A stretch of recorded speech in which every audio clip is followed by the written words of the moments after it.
అసలు ఈ ఎర్రని ఘటసర్పం ఏంటి? దేవుడు ఎందుకు ఈ ఘటసర్పాన్ని ఎర్రగా పోల్చాడు?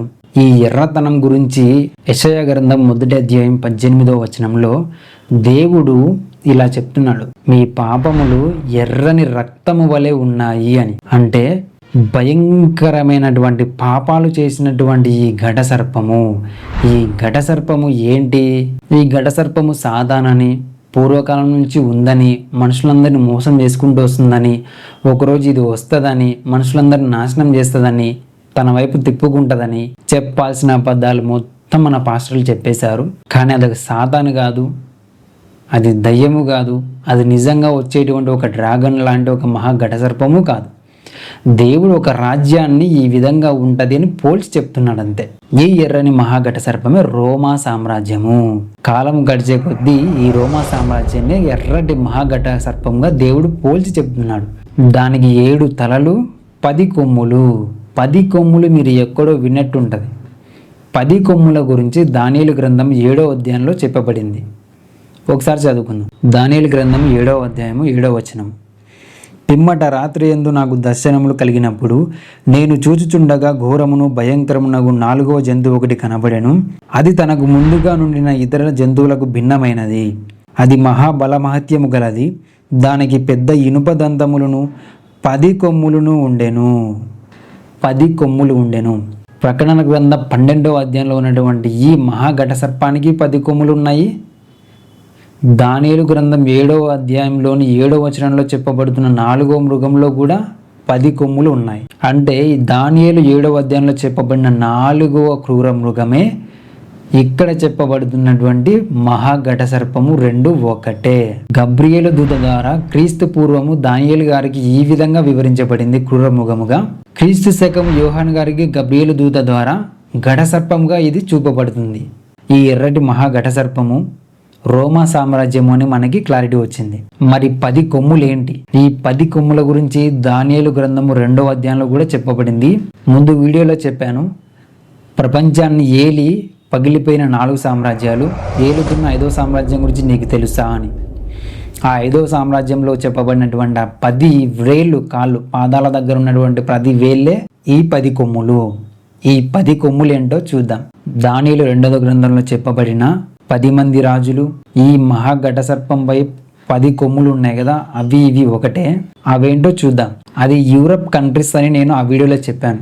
అంటే కొన్ని జాతుల వారు కలిసి జీవిస్తున్నటువంటి ప్రాంతం అది. ఆ ప్రాంతంలో ఉన్నటువంటి రాజ్యాలు, రాజులు వీళ్ళే.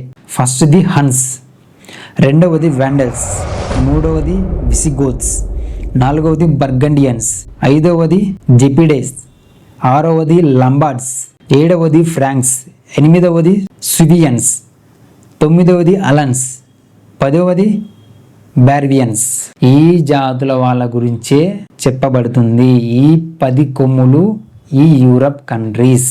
మరి 7 తలలంటే ఈ రోమా సామ్రాజ్యము 7 కొండల మీద స్థాపించబడింది.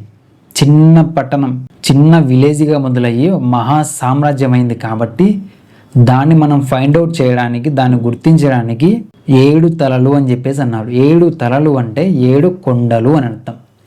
రోమా సామ్రాజ్యము 7 కొండల నుంచి ప్రారంభమైంది అని అర్థం. 10 తలలు ఏంటో మీకు తెలిసిపోయింది. అవి 10 మంది రాజులు కావచ్చు, జాతులు కావచ్చు, యూరప్ కంట్రీస్. 7 తలలు అంటే 7 కొండలు. ఆ 7 కొండలు ఏంటో చూద్దాం.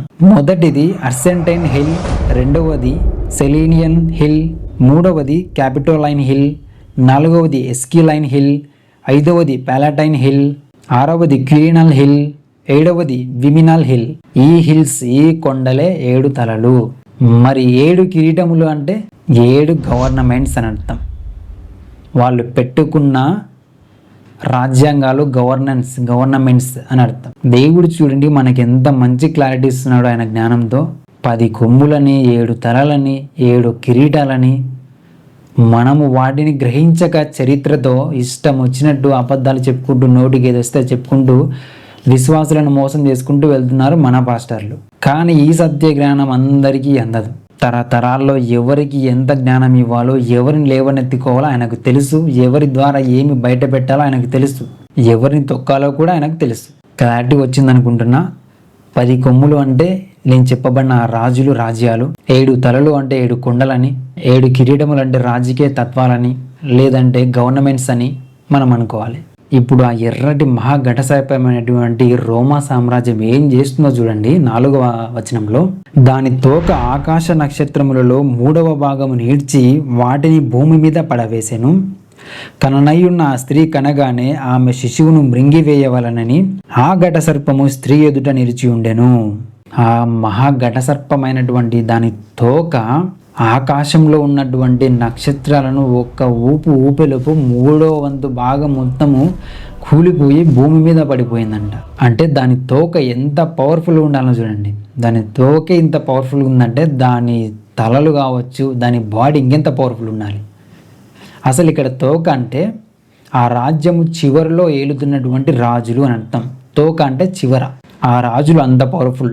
ఆ రాజులే కొద్దిమంది రాజులను ఓడించి పడగొట్టారు అని అర్థం. అవేంటో చూద్దాం. గర్భము దాల్చిన ఆ స్త్రీ కననై ఉన్న ఒక శిశువుని కనబోతుంది.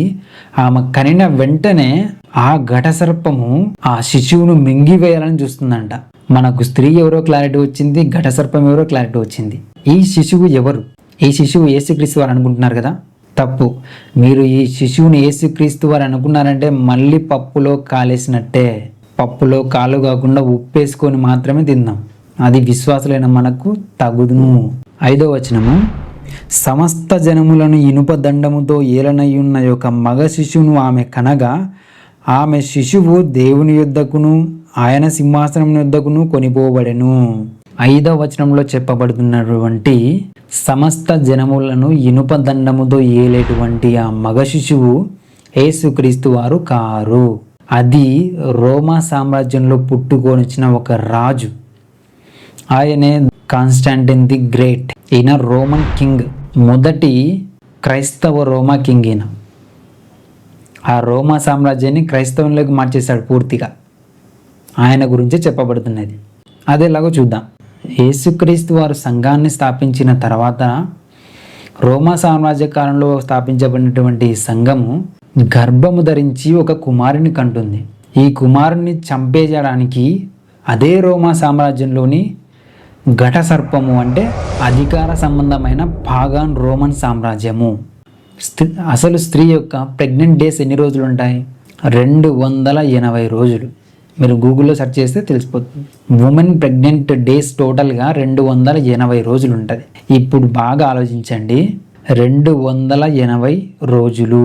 కానీ ఈ 280 రోజులు మనము ఒక రోజుకి సంవత్సరం లెక్కగా మనం తీసుకోవాలి. మనం ముందు వీడియోలో మాట్లాడుకున్నాము ఒక రోజుని సంవత్సరంగా తీసుకోవాలి అని. అంటే 280 సంవత్సరాలు. ఈ స్త్రీ గర్భవేదన 280 సంవత్సరాలు. ఈ గర్భవేదనలో డెలివరీ అవుతుంది, ఒక కుమారుని కంటుంది. ఆ కుమారుడే Konstantin the great. Konstantin the great ఎప్పుడు పుట్టాడో తెలుసా? ఆయన పుట్టడం అంటే నార్మల్గా పుట్టిన డేట్ కాదు. ఒక రాజుగా రాజకీయంగా అధికారికంగా ఆయన 312 ఏడిలో పుట్టాడు. మెల్వెన్ బ్రిడ్జ్ దగ్గర ఆయన యుద్ధం చేసి ఆయన గెలుస్తాడు. ఆడ అధికారికంగా పుట్టాడు అని అర్థం. అంటే 312 minus 280, 312 minus 280 is equals to 32. సంఘము అప్పటి నుంచి స్థాపించబడినటువంటి 32లో స్థాపించబడినటువంటి సంఘము ఇంతదాకా హింసపడుతూ ప్రసవ వేదన పడుతూ వస్తూ ఉంది. ఆ పడుతూ వస్తున్న ఆ ప్రసవ వేదనలో ఒక కుమారుని కంటుంది. ఆ కుమారుడే కాన్స్టాంటిన్ ది గ్రేట్ అని అర్థము. ఇప్పుడు మీకు ఈ మగ శిశువు కాన్స్టాంటిన్ ది గ్రేట్ అని మీకు ఐడియా వచ్చింది. మరి తోక ఏంటి? ఆ తోక ఆకాశంలో నక్షత్రాలనే 3వ వంతుగా తీసి పడిస్తే భూమి మీద వచ్చి పడ్డాయి. ఇక్కడ ఆ తోక కూడా కాన్స్టాంటిన్ ది గ్రేటే. ఎందుకంటే ఈ రోమా సామ్రాజ్యం చివరిలో ఉన్నటువంటి రాజు ఆయనే ఆ రోమా సామ్రాజ్యాన్ని అంతం చేస్తూ, రోమా మతాన్ని అంతం చేస్తూ క్రైస్తవ మతంలోకి వీళ్ళు మారుస్తున్నాడు. అంటే రోమా క్రైస్తవ మతంగా మారుతూ ఉంది రోమా సామ్రాజ్యం. ఈ తోకైనటువంటి ఈ కాన్స్టాంటినే ఇతర రాజులతో యుద్ధం చేసి వారిని ఓడించి వారి అధికారాన్ని పూర్తిగా తుడిచివేసి వారిని భూమి మీద అంటే సాధారణ ప్రజల్లాగా వాళ్ళ అధికారం కోల్పోయేలా చేశాడు అని అర్థం. ఇక్కడ తోక ఆయనే, మగ శిశువు ఆయనే.